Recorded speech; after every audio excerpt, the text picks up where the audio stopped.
마태복음 5장 1절에서 3절까지의 말씀입니다.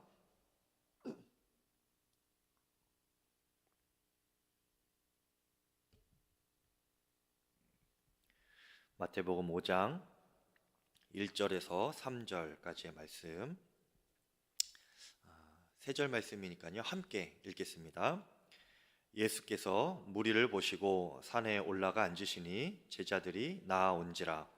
입을 열어 가르쳐 이르시되 심령이 가난한 자는 복이 있나니 천국이 그들의 것임이요.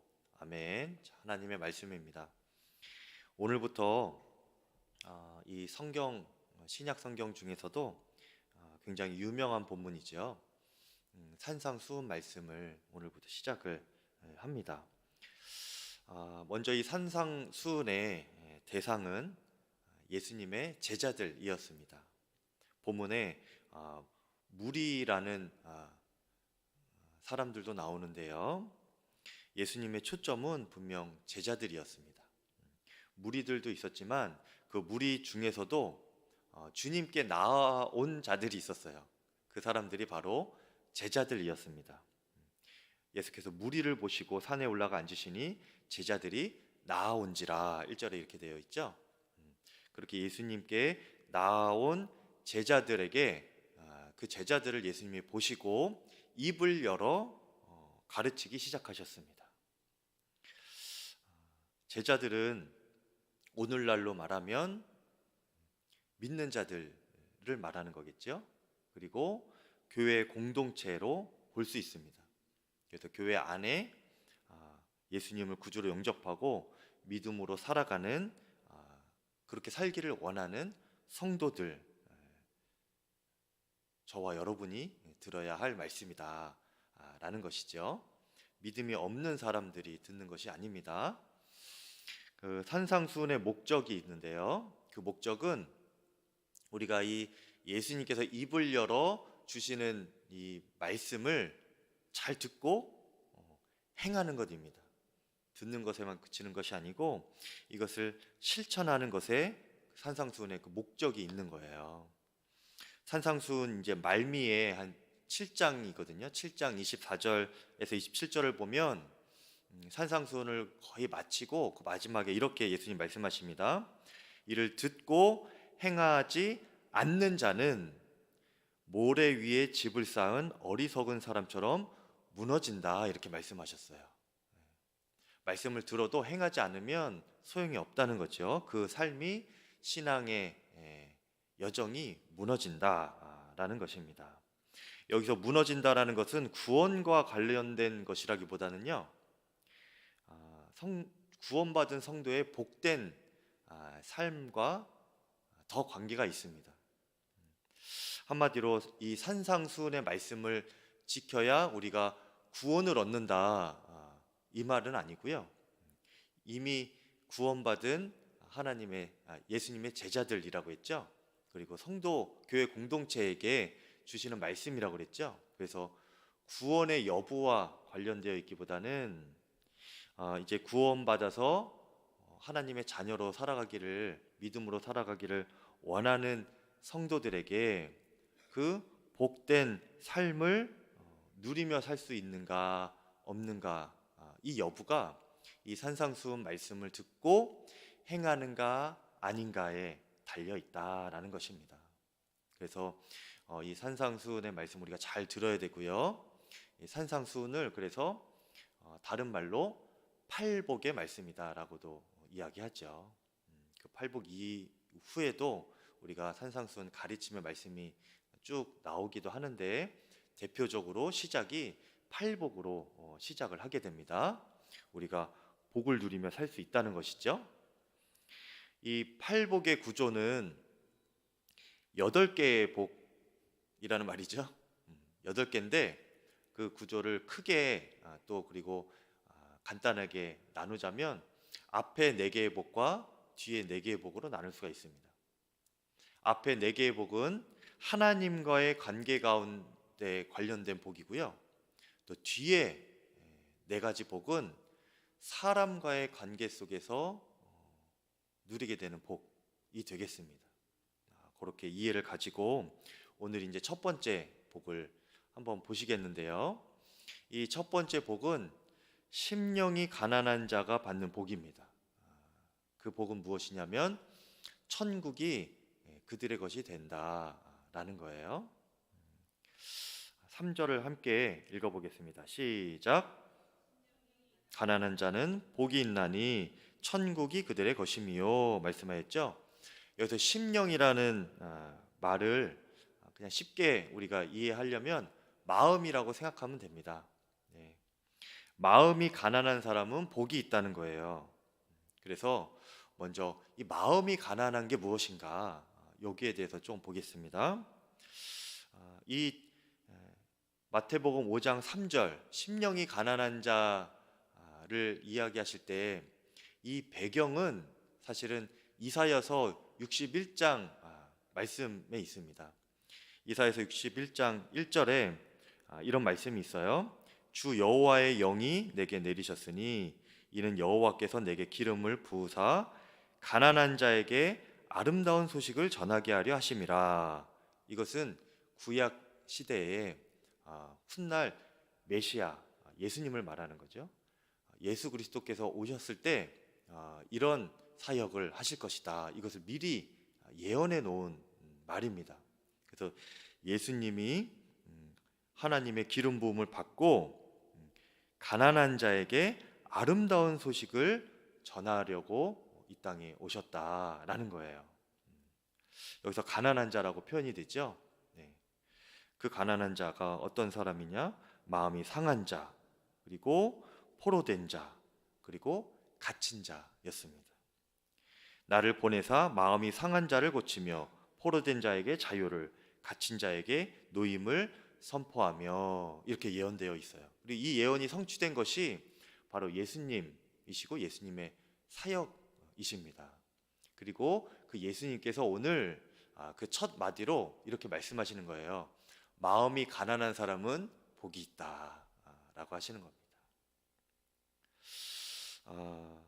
그래서 이 마음이 가난한 사람은 그 구약 시대의 이사야서의 배경이 되었던 그 사람들을 우리가 보면은 어느 정도 유추를 할 수가 있습니다. 사회적으로 약하고 가난하고 억압받는 사람들이었어요. 특히 한순간에 포로 신세가 되어서 고통당하게 된 이들이기도 합니다. 구약 시대의 이스라엘이 그렇게 포로기를 많이 겪었지요.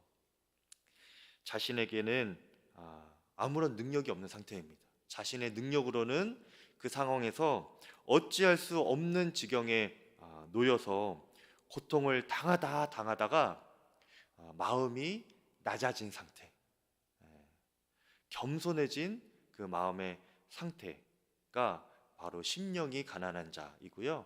마음이 가난한 자의 상태인 것입니다. 그리고 이 마음이 가난해졌다, 낮아졌다라는 것은 어느 정도냐면요.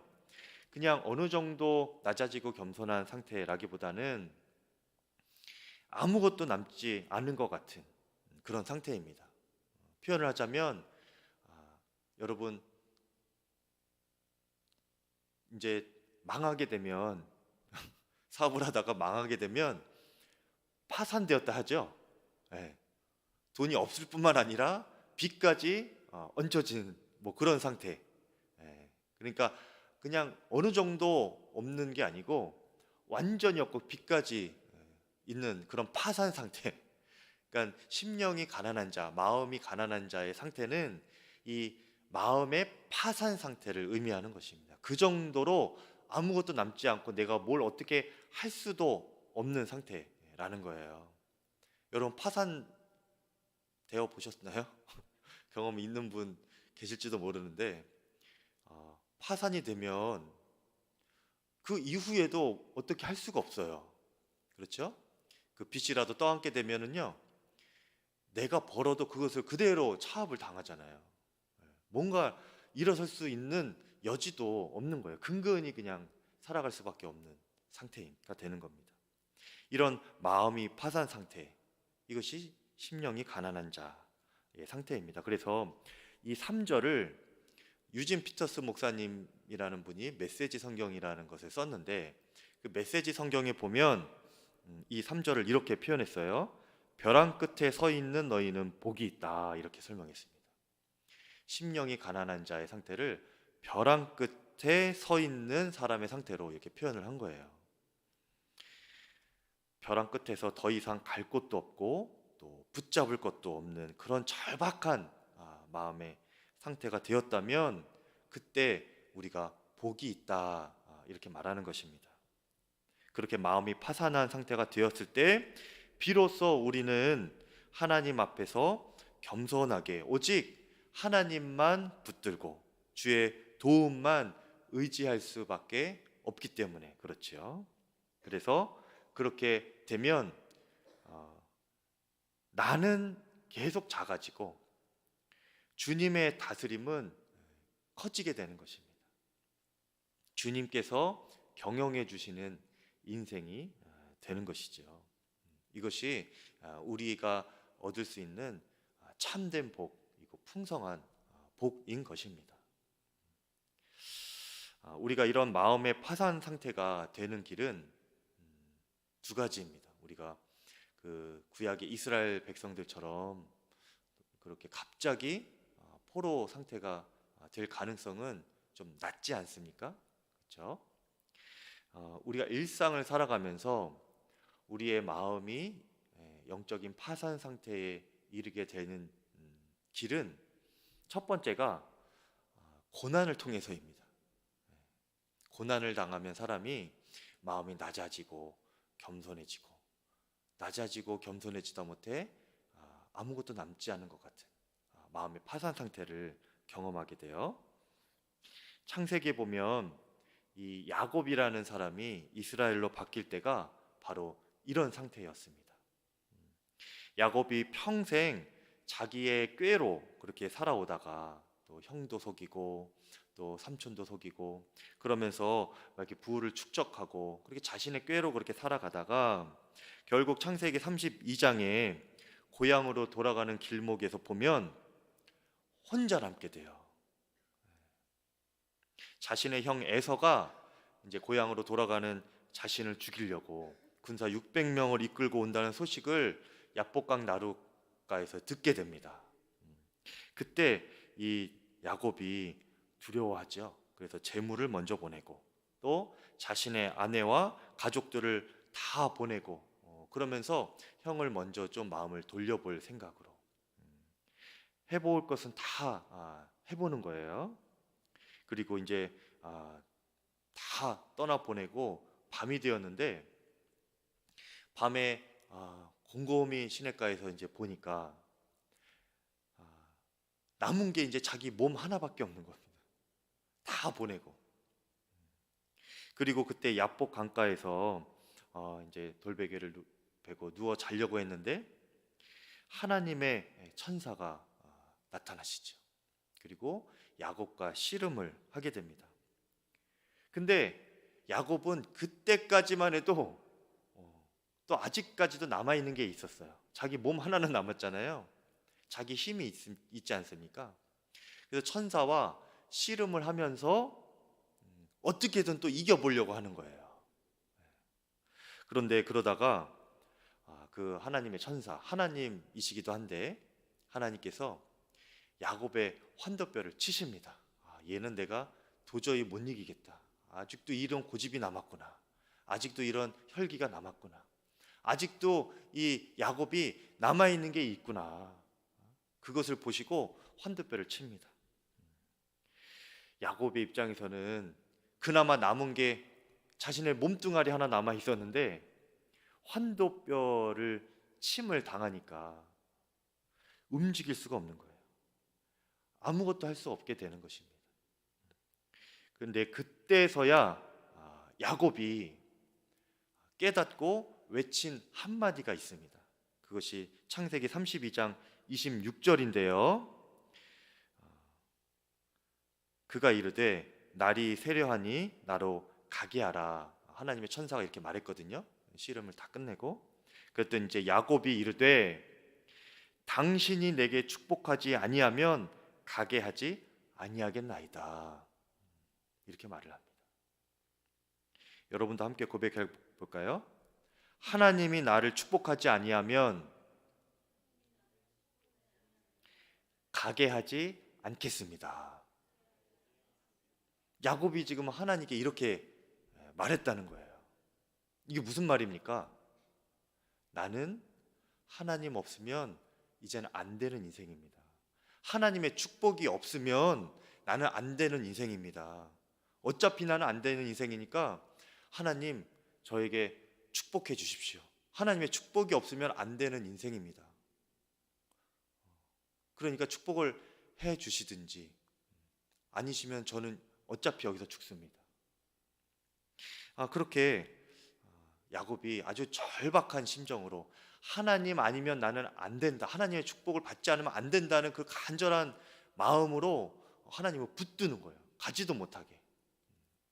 여러분, 우리의 기도가 이렇게 돼야 됩니다. 여러분, 우리의 믿음이 이렇게 돼야 되는 거예요. 우리의 심령이 그 정도로 절박해져야 하는 것입니다. 그것이 심령이 가난한 자, 마음이 가난한 자의 상태인 것입니다. 하나님 아니면 나는 안 되는 인생이구나.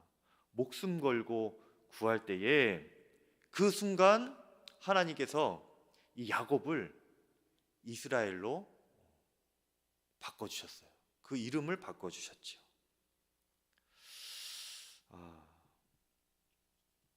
그리고 나서 야곱이 나는 이제 아무것도 남지 않고 다 잃었다고 생각했던 그 순간이었는데, 너무나도 초라하고 인간적으로는 무능한 존재가 된 것 같은데, 하나님은 그의 이름을 야곱에서 이스라엘로 바꿔주시고, 그리고 이렇게 말씀을 해주셨습니다. 창세기 32장 28절에 내 이름을 다시는 야곱이라 부를 것이 아니고 이스라엘이라 부를 것이니 이는 내가 하나님과 및 사람들과 겨루어 이겼음이니라. 이렇게 말씀하셨어요. 이긴 자가 되었다는 거예요. 여러분, 이스라엘이라는 뜻은 그 속에는 하나님께서 다스리신다라는 의미가 담겨 있고요. 그리고 그렇게 이스라엘로 변한 야곱이 이긴 자가 되었다라고 한 것입니다. 고난을 받는다고 해서 여러분 심령이 다 가난해지고 절망적인 상태를 깨닫는 것은 아닙니다. 고난 때문에 주저앉아 버리는 사람도 있어요. 아예 포기해 버리는 사람도 있습니다.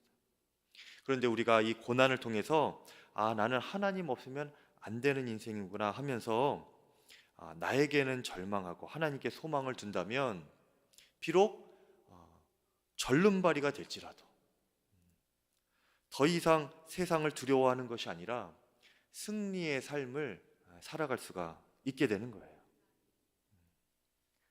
여러분이 주님 앞에서 만약에 고난을 당한다면 거기서 넘어져 있지 마시길 바랍니다. 무너져만 있지 않기를 바라요. 고난은 그리스도인들에게는 승리로 가는 발판인 것입니다. 여러분, 운명이 바뀌고 이름이 바뀔 수 있는 기회의 문이기도 해요. 고난이 우리에게 우리의 삶을 무너뜨리는 악한 사건이 아니고요, 내가 하나님을 더 간절히 붙잡을 수 있는 기회의 순간이기도 하고, 하나님, 이 고난의 시간에 나는 주님 아니면 안 됩니다. 주님 지금 저와 함께 계시죠? 제가 지금 주님만 붙들겠습니다. 다른 사람 더 의지하지 않겠습니다. 제가 그동안 의지하였던 다른 어떤 경제적인 것들, 저의 방법들, 저의 능력들, 하나님 이제는 그거 다 제가 내려놓겠습니다. 주님, 저는 이제 보니까 아무것도 할 수 없는 사람이네요. 저는 제 몸뚱아리 하나 믿고 여태까지 살아왔는데 이것도 아무것도 아니었네요. 주님, 저는 주님만 붙잡습니다. 이런 믿음의 기회로, 기도하는 순간으로 여러분들이 삼으시기를 바랍니다. 그러면 하나님의 다스림이 여러분의 삶 가운데 커지게 되는 것입니다. 내가 작아질수록 주님의 다스림은 커지게 되는 것이고, 내가 완전히 사라지면 그때부터 예수님으로 살아가는 것입니다. 예수님께서 친히 경영해 주시는 인생이 되는 거예요. 그렇게 인생의 복을 받고 승리하는 여러분의 삶이 되기를 바라는데, 이렇게 고난을 통해서 우리가 복을 받을 수가 있지만 저는 이 방법을 추천하고 싶지는 않습니다. 어쩔 수 없이 고난이 닥쳐오면은 뭐 어쩔 수 없는 것이지만요, 우리가 사서 고난을 당할 필요가 없어요. 그렇죠? 가장 지혜로운 방법은 우리가 스스로 마음을 가난하게 만드는 겁니다.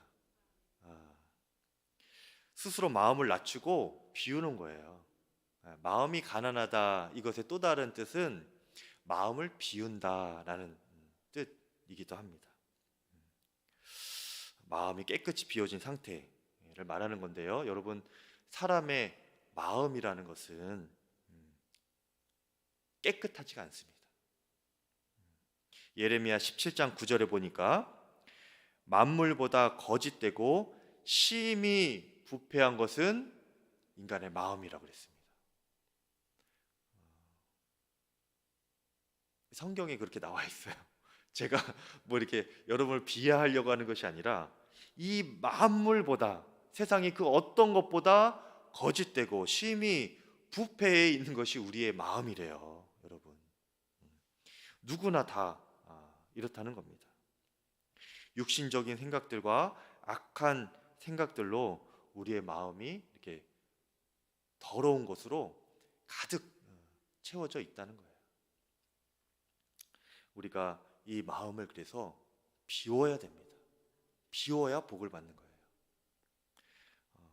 저에게 아들이 한 명 있죠. 큰 아들이 있는데 좀 둘째까지 있기도 한데요, 아이들이 이렇게 자라는 것을 보면, 특히 제가 저희 오누를 남자아이를 보니까 어릴 때 아이가 시골에서 자란 것도 있지만 굉장히 쑥쑥 잘 자랐습니다. 건강하게 잘 컸어요. 잔병치레하지 않고 정말 잘 컸습니다. 그리고 제가 이게 첫 아들이기도 하니까, 첫 아이기도 하니까 되게 신기하잖아요.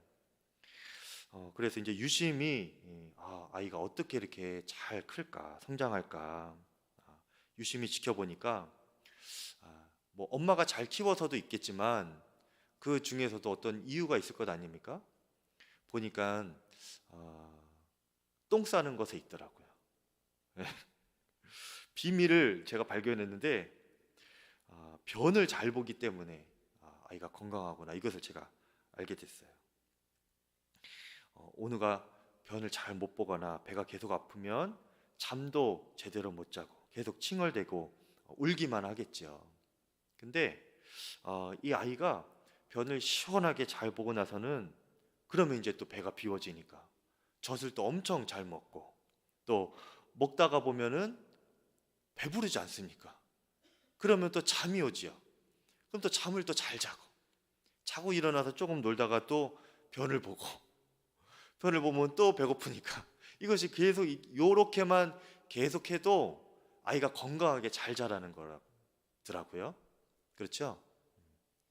우리가 복을 받는 원리도, 영적으로 성장하고 복 받는 삶을 사는 그런 원리도 동일합니다, 여러분.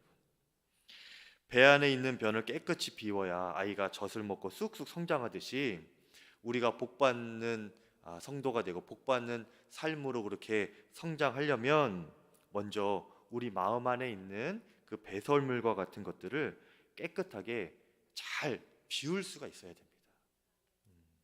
이 마음 비우는 것이 건강한 원활한 사람이 하나님의 복을 잘 받을 수가 있는 거예요. 죄된 것들, 세상의 즐거움, 사람의 인정받으려는 마음, 욕심, 또 교만한 생각들, 또 게으름, 뭐 이런저런 것들을 다 버리고 나면 사람이 어떻게 되느냐? 다 비우면 어떻게 됩니까? 배고파지잖아요. 그렇죠? 마음을 다 비우고 나면 갈망함이 생기죠. 하나님을 갈망하게 돼요. 아이가 엄마 젖을 찾듯이 우리의 마음을 다 비우면 우리의 아버지 하나님을 찾게 되는 것입니다. 간절히 찾게 되는 거예요. 더 이상 내 뜻대로 살았던 삶이 아니라 그것이 아니었구나, 틀린 것이었구나 깨닫고 하나님께서 내 삶을 다스려 주시고 통치하시는 그런 삶을 원하게 되는 것입니다. 천국은 여러분 다른 것이 아니에요. 심령이 가난한 자는 복이 있나니 천국이 그들의 것이며 라고 했는데, 이 천국은 우리가 죽어서만 가는 것이 아니고 이 땅에서도 하나님께서 내 마음을 다스려 주시고 나의 삶을 다스려 주시면 그곳이 바로 천국입니다. 그렇게 살다가 육신의 삶이 숨이 멎어지면 그대로 하나님 곁에서 그대로 다스림 받으면서 살아가는 거예요. 변하는 것이 없는 겁니다. 천국을 미리 살아가는 거예요. 그 비결이 우리의 마음을 스스로 비워내는 것입니다. 내 마음대로 했던 것, 내 욕심대로 했던 것, 내 감정대로 살았던 것은 다 실패였구나. 이것을 깨닫는 것입니다. 하나님께 순종해야 성공한 삶을 살겠구나. 하나님의 다스림을 받아야 내가 복받는 삶이 되는구나. 이것을 우리가 깨달아야 됩니다. 그렇게 마음을 비우고 복을 받는 그런 삶, 그것이 심령이 가난한 자가 받는 복인 거예요. 그런데 많은 사람들이 아직도 영적으로 어리고 또 어리석은 상태이기 때문에 우리 스스로 이 심령의 가난함을 이루지는 못합니다. 마음을 스스로 비우기가 어려워요. 돈에 욕심 안 부리는 것도 힘들고 화가 날 때 화 안 내는 것도 힘듭니다. 부러운 것이 있을 때 시기하지 않는 것이 힘들어요. 자랑할 것이 있을 때 자랑 안 하고 이렇게 숨기는 것이 어려워요. 우리의 능력으로는 우리의 세상적인 마음, 인간적인 마음을 비워내기가 어렵고 또 사람에 따라서는 불가능합니다. 그래서 우리는 예수님께 간구해야 돼요. 이것은 할 수 있잖아요. 우리가 스스로 할 수 있는 게 우리의 마음을 스스로 비우는 것인데, 그것이 만약에 안 된다면 우리가 또 할 수 있는 것은 예수님께 간구하는 것입니다. 우리의 마음을 열고 예수님께서 우리의 마음에 들어오시도록 예수님을 초청하는 거예요. 내 삶에, 내 마음의 주인이 되어 주십시오. 우리의 마음을 활짝 열어드리기만 하면 되는 거예요. 그 이후부터는 예수님이 알아서 하실 것입니다. 여러분, 옛날에 전쟁을 할 때에도 공성전을 했죠. 성을 단단히 이렇게 세워놓고 성문을 굳게 닫아놨죠. 그런데 그렇게 하다가도 나를 도우러 온 원군에게는 문을 열어주지 않습니까? 그렇죠? 문을 열어준다는 것의 의미가 무엇입니까? 우리는 싸울 능력이 더 없으니, 나는 버틸 능력이 이제는 더 없으니 당신들이 우리 안으로 들어와서 우리를 좀 도와주십시오. 우리를 대신 좀 이렇게 통치하고 운영해서 대신 싸워주십시오. 이런 표현 아닙니까, 여러분? 그게 문을 여는 것의 의미입니다. 우리가 예수님을 향하여서 이렇게 마음의 문을 좀 열어드려야 된다는 거예요. 계시록에 보면 예수님은 문 밖에 서서, 우리 마음 문 밖에 서서 두드리고만 계신다고 했어요. 두드리고 계신다고 했습니다. 이 말은 무엇입니까? 우리가 문을 그냥 열어주기만 하면 그 즉시로 달려들어 오실 거라는 말씀 아닙니까? 우리 마음 안에 들어오고 싶어서 지금 기다리고 계시는 분이 예수님이세요. 문을 두드리고 노크를 하고 계신 분이 예수님이세요. 우리는 열어드리기만 하면 됩니다. 그것은 할 수 있잖아요. 그러면 예수님께서 우리 마음을 가득 채우고 있는 악한 것들, 또 사단의 악한 마음들을 다 몰아내어 주십니다. 예수님이 굳이 그렇게 이렇게 노력하실 필요도 없어요. 빛이 임하면 어둠이 순간적으로 떠나가듯이 예수님이 우리 마음 가운데 들어오시면 어둠의 것들은, 더러운 것들은 그 즉시로 사라지게 되는 것입니다. 그것이 우리가 심령이 가난해지는 길입니다. 여러분, 고난을 통해서 심령이 가난해지고 싶으세요? 아니면 마음은 열고 심령이 가난해지면 좋겠습니까? 어떤 방법이 더 좋으세요? 두 번째죠, 여러분. 두 번째. 첫 번째라고 하시는 분들은 지금 아직 잠이 덜 깨신 분들이에요. 당연히 두 번째죠. 예, 그러니 우리가 언제나 주 예수님을 마음의 주인으로 모시고 그렇게 살아가기를 바랍니다. 그리고 그 예수님이 내 마음 가운데 주인이 온전히 되시도록 우리가 그 주님을 인정하고 주의 말씀을 계속 보고 내 마음 가운데 계신 주님을 온전히 바라보는 우리들의 심령이 되기를 축복합니다. 우리가 주님만 절대적으로 의지하면서 바라봅니다. 이것에 대한 표현이 무엇이겠습니까? 그렇게 표현을 할 수 있는 길이 무엇일까요? 바로 간절한 기도입니다. 우리가 기도를 통하여서 주님께 그렇게 요청할 수가 있죠. 간구할 수가 있죠. 기도 생활하는 것을 보면 그가 하나님을 의지하는 사람인지 아닌지, 예수님을 정말 절박하게 구하는 사람인지 아닌지, 예수님의 도우심이 필요하다는 것을 아는지 모르는지 알 수 있습니다. 여러분, 예수님이 나를 다스려 주셔야 한다는 것을 모르는 사람은 기도 굳이 안 합니다. 그렇지 않습니까? 기도를 왜 합니까? 기도해서 뭐 합니까? 그런데 나는 아무런 능력이 없구나. 내 안에는 심히 부패한 것들밖에 없구나. 나는 이것을 스스로 또한 어찌할 수 있는 능력이 없구나. 내 스스로 이 마음을 비워내고 착하게 만들고 선하게 만들, 복받을 마음으로 만들 능력도 없구나. 아는 사람만이 기도하는 겁니다, 예수님께.